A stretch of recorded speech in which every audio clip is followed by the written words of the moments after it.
Now, Hong Kong, we are looking at pictures in the studio here of masses and masses of riot police outside the Legislative Council, the LegCo building, many of them with riot shields.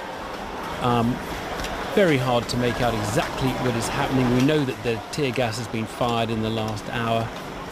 I'm with Kerry Allen, China analyst for BBC Monitoring. Kerry, first of all, I don't know what you're making of the events here. I don't know if you'd call this a standoff or not. It absolutely does appear that way. I mean, more and more, it's obvious that there's more police than protesters at the scene. I mean, some people are staying around and they're literally squaring up against the police with shields. But at the same time, a lot of people are, they don't want to be implicated. They're covering their faces, they're running away. So literally, I mean, the government is just trying to, or the police are trying to clear the area altogether overnight. Yeah, and you're getting the Reuters feed of the sound from outside the building there. No commentary on it, just the sound. We can see a lot of police buses. Now, I assume those are just bringing police in, unless they're thinking they're going to be taking people away in those buses. Yes, we have seen that a number of people have been charged. The number's not clear at the moment, but yes, it's more a threat than anything. Just that heavy presence at the scene, and people have been nervous all along with these protests. They've been wearing black T-shirts and covering their faces so that they don't get recognised. They can't be recognised. We've got Claudia Moe on the line, member of the Legislative Council. Very good night to you, Claudia, and thank you for joining us. And I wonder where you are. Are you anywhere near where all of this is happening? I am the fairly far away now.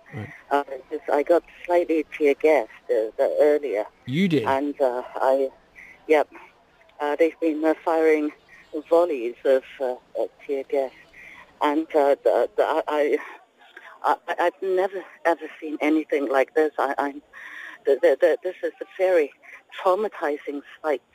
The fully geared police versus students who are vowing to stay on for the night because they say they are going to outnumber the police. And in turn, the police couldn't do much about them. And that's why the tear gas and things. But it doesn't look like... This is getting... It looks like the police have got the numbers now, I have to say. But those protesters, they went into your Legislative Council building, into the chamber. They vandalised it. They've daubed paint on the walls. You're still very much on their side. I think the world would need to understand our young's pent-up anger and sadness. It is their Hong Kong. It is their future. I know vandalism, nobody would endorse it. But then please understand what Hong Kong has become like, in particular for our young. Nobody likes violence or vandalism. But then they snapped. They just couldn't take it anymore. And I honestly just hope that things will end peacefully. So for the day that... What is your message to the authorities now, as of, we're 1:45 in the morning? What's your message for what the authorities should be doing now? I asked the Carrie Lam, the city leader's office, the late afternoon, saying that the situation was completely out of hand and shouldn't Carrie Lam be doing something like coming out to talk with the students? No reply. And 2 hours later, I wrote in again saying that perhaps we can have an emergent meet-up for some political solution over this. By we, I mean the Democrats, the Democratic lawmakers at the legislature.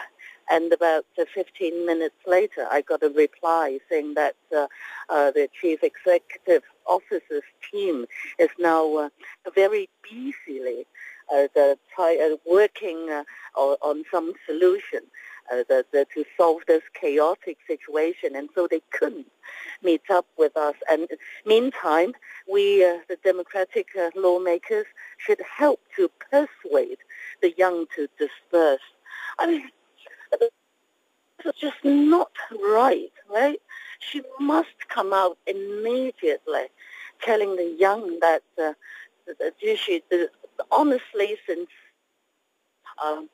will make Hong Kong better for them somehow. Nobody wants bloodshed, do we? And obviously in China they've some experience of that, and it's not what you want in Hong Kong.